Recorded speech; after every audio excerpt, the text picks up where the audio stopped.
दोस्तों, बॉलीवुड के पहले सुपरस्टार राजेश खन्ना न केवल अपनी शानदार फिल्मों के लिए बल्कि अपनी पर्सनल लाइफ को लेकर आज भी मशहूर हैं। उनकी स्टारी एटीट्यूड के किस्सों के साथ साथ उनके लव अफेयर्स के किस्से भी उन दिनों में हर न्यूज़पेपर और मैगजीन की हेडलाइंस में रहते थे। अपने स्टारडम के शुरुआती दिनों में राजेश खन्ना अंजू महिंद्रू के साथ लिव इन रिलेशनशिप में थे, मगर एक लंबे रिश्ते के बाद एक रोज डिंपल कपाड़िया से शादी के उनके फैसले ने हर किसी को हैरत में डाल दिया। डिंपल कपाड़िया और राजेश खन्ना की शादी के बाद अंजू महिंद्रू ने दोनों की पहली मुलाकात का मजेदार किस्सा फैंस के साथ शेयर किया था। क्या था वो किस्सा, चलिए जानते हैं आज की इस रिपोर्ट में।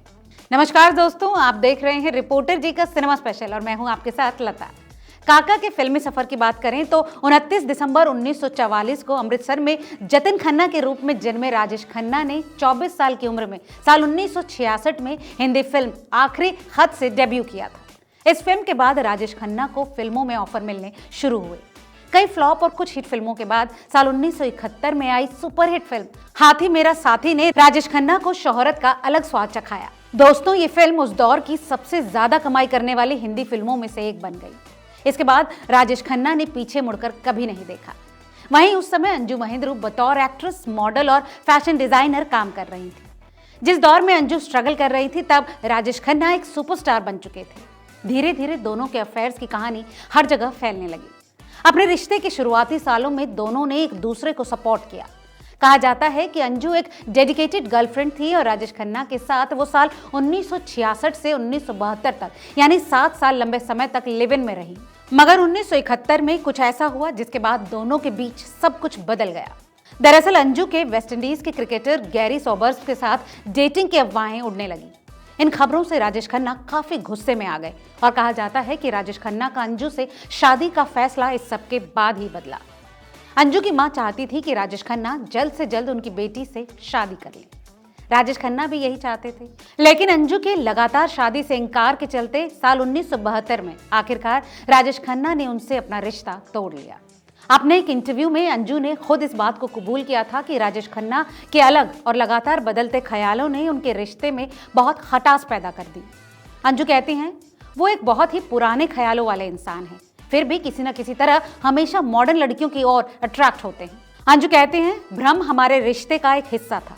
मैं स्कर्ट पहनती थी तो वो झल्लाते, तुम साड़ी क्यों नहीं पहनती? अगर मैं साड़ी पहनती तो वो कहते कि तुम भारतीय नारी का लुक क्यों दिखा रही हो।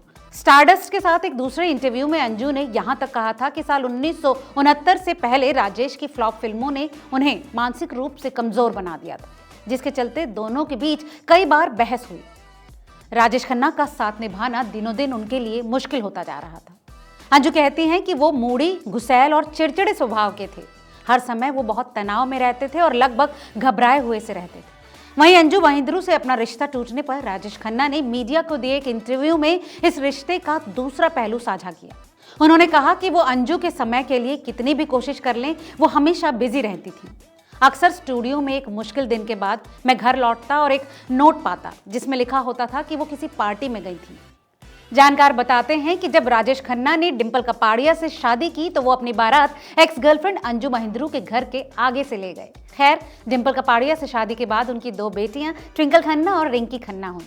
वहीं राजेश खन्ना और डिंपल कपाड़िया की शादी के बाद स्टारडस्ट को दिए एक इंटरव्यू में अंजू महिंद्रू ने पहली बार डिंपल कपाड़िया से हुई मुलाकात का जिक्र किया।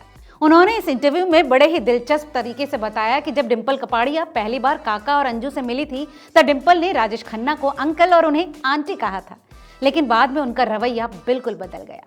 अंजू कहती हैं कि वो मासूम होने का दिखावा करती थी, लेकिन वो पीठ पीछे मुझ पर तंज कसती। डिंपल कपाड़िया और राजेश खन्ना की मुलाकात के शुरुआती दिनों को याद करते हुए अंजू बताती हैं, डिंपल कपाड़िया राजेश के करीब आ रही थी और हर तरफ इसी की चर्चा होने लगी। तभी राजेश खन्ना ने एक पार्टी रखी और अंजू को मेहमानों को इनवाइट करने के लिए कहा। अंजू ने डिंपल को छोड़कर सभी को इनवाइट किया। इस बात से राजेश खन्ना को बहुत गुस्सा आया और उन्होंने माफी मांगने के लिए डिंपल को पार्टी में बुलाया। इसके बाद डिंपल और अंजू के बीच अनबन हो गई। डिंपल ने उन्हें तंज कसते हुए पूछा कि क्या वो अंदर आ सकती हैं। अंजू बताती हैं कि इस पर मैंने भी अपना आपा खो दिया और उनसे कहा, अगर आपको इन्वाइट किया गया है तो जरूर, अगर नहीं तो प्लीज वापस जाएं। इसके बाद वो राजेश की जिंदगी से अलग हो गई और डिंपल से उनकी शादी हो गई।